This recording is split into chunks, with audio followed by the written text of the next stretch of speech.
I think when we look at this is a very figurative, almost outline of a sort of miniature cityscape, except it's slightly abstracted.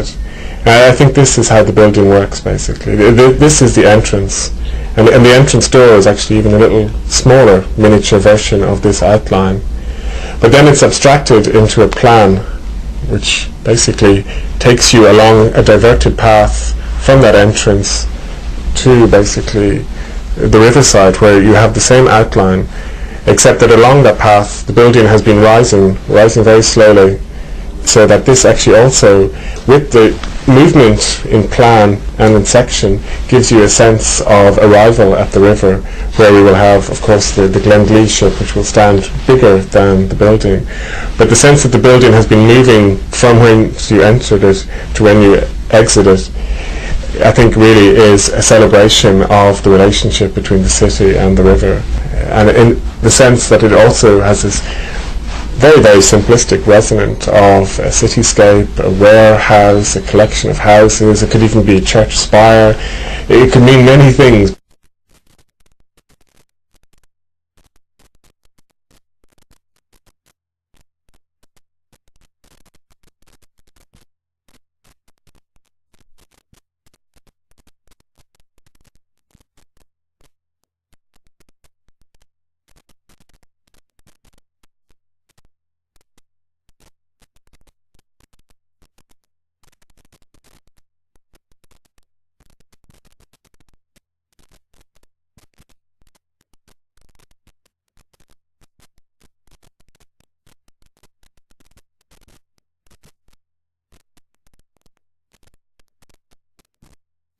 The atmosphere in the museum continues to evolve as you go deeper into it, until you get right to the outside, back onto the quayside, and you have the Glenglee ship there. And it's almost like an imperceptible change, as opposed to, let's say, a more traditional museum where you have a room about trains and a room about cars, and you walk from one to the other. This won't be like that. This will be, as people circulate through, you circulate through this exhibition like you circulate through a city.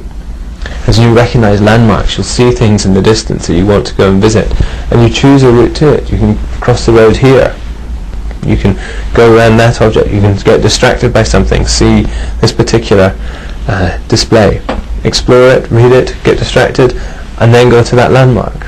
And it's much more akin to the way you'd walk around a city than it is to the way you'd walk around a traditional art gallery.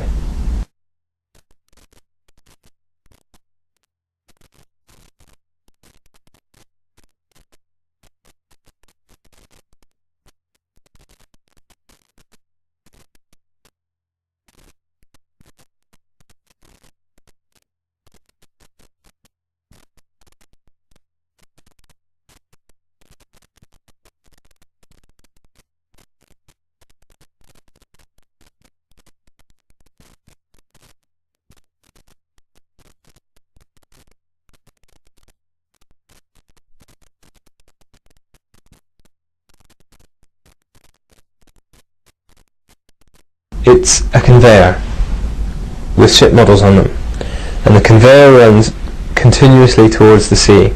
The museum, if you're familiar with the design, has a big glass elevation facing the Clyde. And it really does, it's the museum pointing its way to the Clyde and to the nature of really how so much of Glasgow was built. And these ships will be moving always towards the river. Of course, what you don't see is that they then disappear down and return back, so it can be a continuous process.